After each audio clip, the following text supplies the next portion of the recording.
Yeah, so the full name of the Marcus Garvey's movement included the term ACL, which was African Communities Imperial League. It was just a series of towns and independent communities, uh, and there was passports. So the ramification is this, or one of the ramifications is this. Let's say there's a village in the DRC, right? We say we're going to be protecting this village. They have gold, they have uranium, they have this and that. They have this religion, their own religion. Uh, you incorporate it as far as having a structure. You start doing business, clothes, security. Uh, let's say what else? ID cards. You become a citizen of that village. Right. You become a citizen, and now your reparations is that you get to you're inheriting this part of this oil or part of this gold, and then you have your own religion. You have your own education system. So it becomes Africa is liberated, and then maybe if you're in South Florida, a neighborhood gets liberated because they're practicing that, and that's why Marcus Garvey had to get deported, and he never set foot in Africa because people didn't want to see that. They wanted the politicians to control everything and steal all the resources from Village A, Village B. So that's what you see in Rwanda versus Congo versus Uganda. There's a tribal conflict at the end of the day. Village A has something, we're going to steal it. Village B has something for this ethnic group. So it's just Marcus Garvey had the plan. Every community has to join this, or they're going to be pressured to join this one organization. But over time, what happened was people got into politics. And they said they just want to see strong presidents. They stopped organizing by communities. There's a lot of scandalous things going on behind that Marcus Garvey movement. But that was the idea of village to village organization. And that's why we're working with Prince Yakubu, because his villages and his direct cousins cover like all West Africa. And as we speak, Burkina Faso, he has family there. Mali, the whole Mali Empire idea. They're meeting. They're meeting right now. Mali, Guinea, Burkina Faso, and we had set up. A headquarters in Nigeria, which is connected to them, like the Borgu Empire. So we saw it ahead of time, and we said, there's been studies saying that this is how Africa is going to unite based on culture. They said Congo. Wow. Congo was going to be one of them. They said Mali was going to be one of the future countries. So we doubled down and said, let's invest. We didn't invest too much money, but I think maybe the brothers were happy to see that someone is paying attention, and it makes sense that they can help unite Africa by having eyes and ears in different countries. And then things started rolling. Mali suffering jihad, and France stealing all the resources. They're saying, let's reevaluate everything. And if they want to do things grassroots, same thing with Congo. I have people in Congo. So my issue has been people in the diaspora who leave the country, and then maybe they want to control the country where they're from. They don't really have the best interests at heart. Like, wow. That's been my issue. And there's a language barrier, but I have people from the Congo Kingdom. And I have people from the different civilizations and headquarters and institutions where we can strategically get every community to join. In particular, there's the Bantu Civilization Center. It's their responsibility to organize every Bantu descendant. And it just becomes a negotiation thing where do you know that you should be organizing village to village, having the resources under your control, having a corporate structure, security, or some people call them military. But I see maybe 9 headquarters to cover the whole planet. Everybody knows South America and North America, the slavery through the Caribbean. That's I said 3 headquarters. I said there's 3 headquarters in Africa, 2 in Nigeria, 1 in Gabon, and the Gabon covers the Congo River. The Bantu people, I don't know if you've heard of that. Yeah, that's actually the tribe that the young lady that's residing in Kenya now. Yep. That's her tribe, the Bantus. Yeah, that's why it's pretty common. Congo, Kenya, Tanzania, half the continent basically. is actually one tribe, or let's say background. They could you prove they're related. That's half of Africa. But the reason they don't, well, in my language, Bantu can mean it can mean like people of the nail, like the having an oath, like those voodoo dolls that people call. Some call me Nkisi, like it's a Congo Ankh Nkisi. It's like a constitution. People of the nail, people who make an oath together, or it can mean people of lies, like they have a similar mythology, or it can mean people of ash, like they go to war together, or they have a similar initiation paint ritual. And so it means like a closed society, either way you cut it. A Bantu, a closed society, or we say Obodo. It's something that would exclude, or it can be shaped to basically be a circle of initiated, especially educated, indigenous Black people. If they're educated and updated. Uh-oh. Did somebody drop? That's what it looked like. I think Prince Yakubu, are you there? I don't know. It shows that he's still on, but then he's not showing. Right. I wonder if it's the app itself. This is interesting. That I'm glad that we were able to speak. I think it's over 20 minutes. That's what it's showing me. But anyways, I don't know what you think so far. Like what I would do, or what we're proposing as far as the Congo itself, is that we activate a particular organization and let me not say we, the diaspora, being directly connected to people in Congo, to all these tribes, has the word, the voice, the power to make some of these government institutions activate. Whereas, me being straight from the continent, maybe they don't have that connection and they don't feel obligated, or they want the diaspora attention specifically as a diaspora, as an ethnic group. They want to work with them specifically. So there's an organization in Gabon. Greetings, Prince. Yeah, greetings, my lord. I see. So you dropped off. It was showing your face was there, but we didn't know if you had dropped off. Yeah, I have a call. Okay. Yeah. Okay. So I was saying that for the Congo, we talked about Gabon. Remember? Yeah. Well, there's something called the Bantu Civilization Center, where they've said it incorporates all the tribes in the DRC, all the civilizations in the DRC, and then you could argue Rwanda is actually included.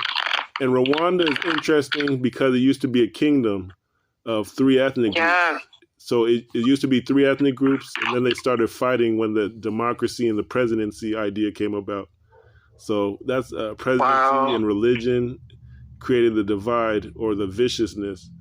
Even if there was superiority between them in the past, it became a competition over the presidency and how the money within the democracy is going to be spent. So nobody says democracy or Christianity caused a genocide, but that's what happened.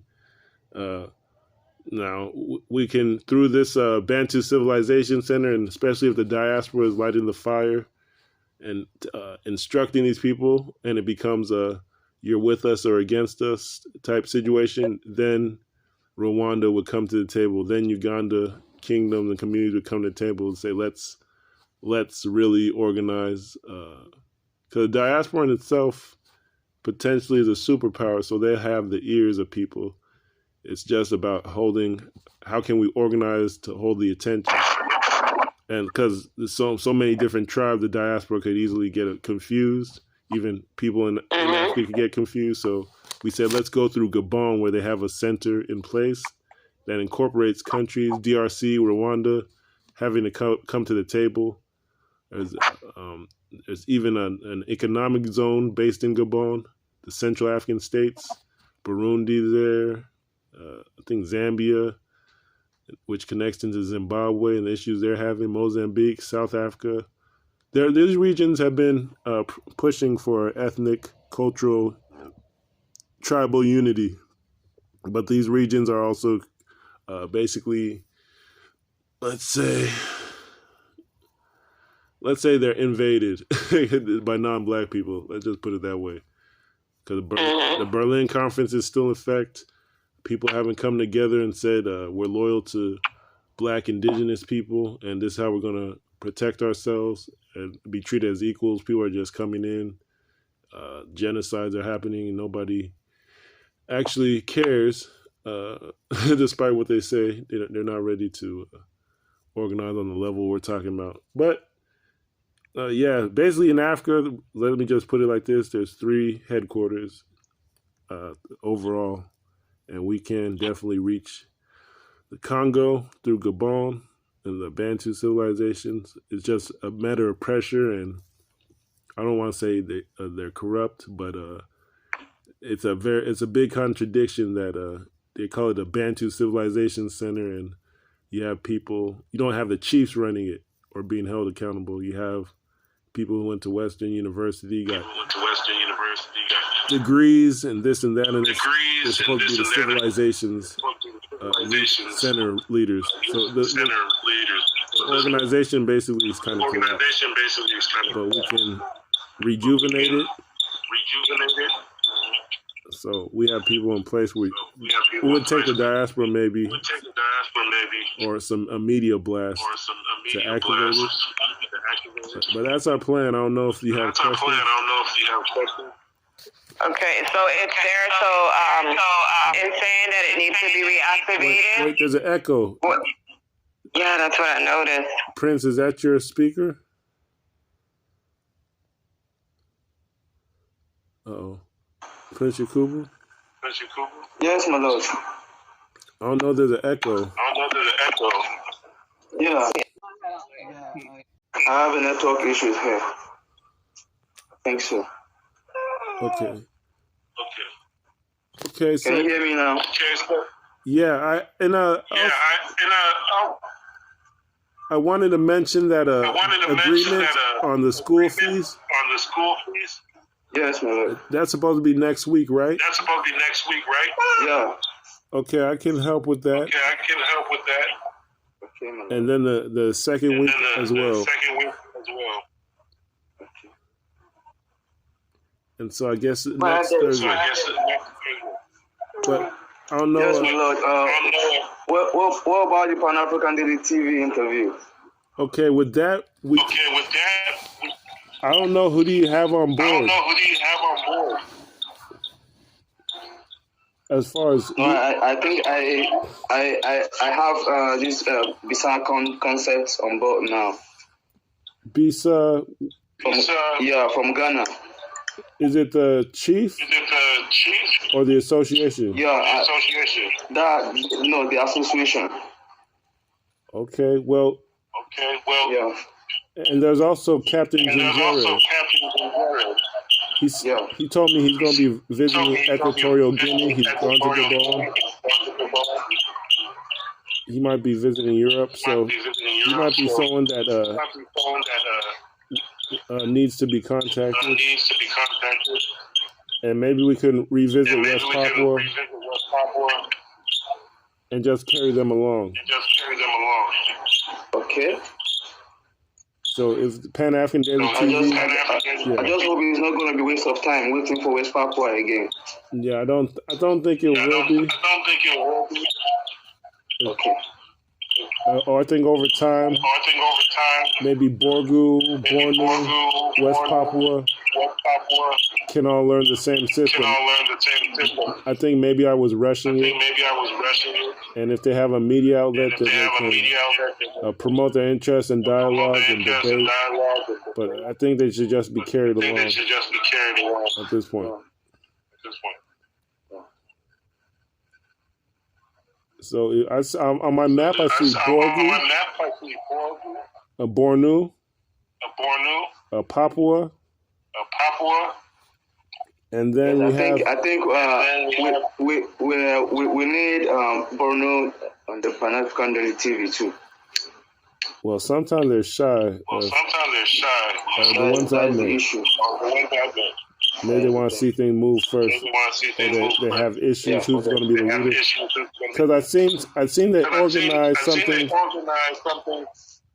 a multi-country conference. Shortly after we were talking with them in WhatsApp, and they went silent. The same people, they were organizing themselves in multiple countries. So I think they're in position. But if they want to do business, I think that's what we have to talk about. I don't know, but I know they'll come along eventually. Yeah. And then from those three, Borgu, Bornu, and Papua, I have Gabon, Obi Africa, which is the Igbo community under tradition, and India, which is a big one for whole Europe, Asia, Eurasia. So Igbo land, Gabon, Bantu, and Igbo. That's three. So that's another three, and then in USA, it's Spanish Florida, which extends from the Gullah Geechee Nation to Louisiana. And the activists are there in the Mississippi, Louisiana area. They're organizing themselves, waiting to see what we do. They're not really meeting locally. As far as they're not meeting with the Igbo leaders locally, and we can't really be contacting them or telling them to join these groups. Or we have to move. So it's Spanish Florida, which is the southern states. It's the DMV, which has a history, and the Great Lakes. Those three headquarters. And all the western states could report to preferably Spanish Florida, but they can report to all of those three headquarters. And I think we'll have Canada and South America and Caribbean islands.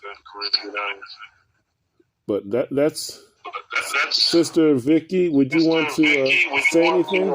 You said you had ideas of lawyers and multi-state.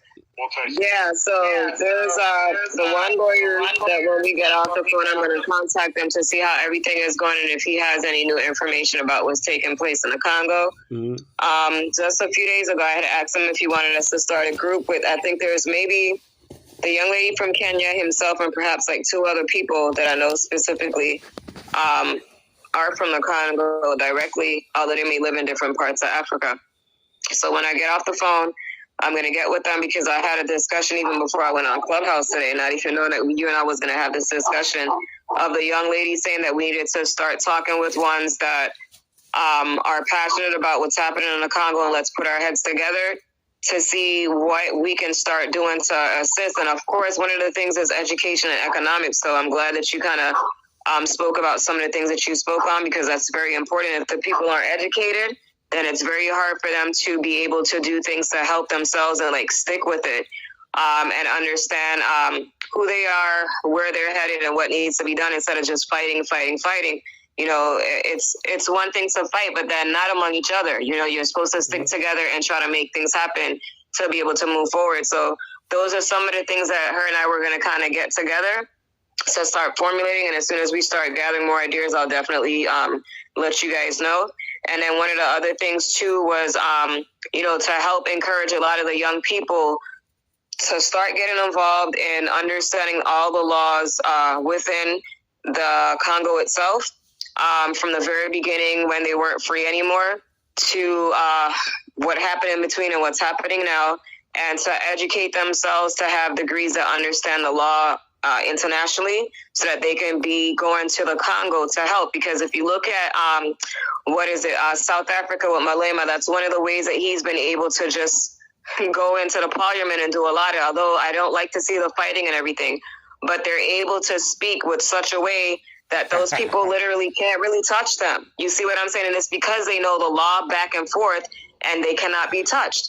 Well, and so I think if every other country in Africa kind of follows that and get a lot of young people. I mean, older people too, but people that understand the law of that particular country in and out, and then the international law, and then tie it all in together, and then say, hey, this is our country. We're going to stand up. A lot was taken from us, and we're coming to reclaim it. Not that we're going to want to see bloodshed or anything, but we're just saying, hey, lawfully, this is how we're going to do it. So that's kind of what her concept is. That's kind of what my concept is, and I'm hoping that we can get people that are able to do this in a lawful way, so where they really, there's nothing that they can do. Like, you know, it's the truth. Sister. So that's where the rubber kind of meets the road. In Africa, yeah, you can go to jail for doing certain things, but technically, well, not in Africa in general. There's loopholes to everything, and to a point that there's no law really, and a lot of things people put on international human rights, and it's a lot of that is just, how would you say? It's Houdini. It's mostly for the Negroes. Like if there's enough people who know the law, but it's not being carried out at an international level. For example, they say and this affects me personally because I'm basically a refugee, but because of the indigenous rights that the United Nations said we're supposed to have, they got violated. But well, check it out. It's like self-determination, which is big in Nigeria and Igbo. They say Biafra. But it happened in Congo first, where they said they want to govern themselves. And self-determination basically says you can, if you're black in Africa, you could team up with any, we be bleaching and we have white people in our heads. You could say self-determination means you can team up with any race against your neighbor. Like you could team up with France against the next community, and everything will work out personally or well. So Katongo, I think they teamed up with Germany. They had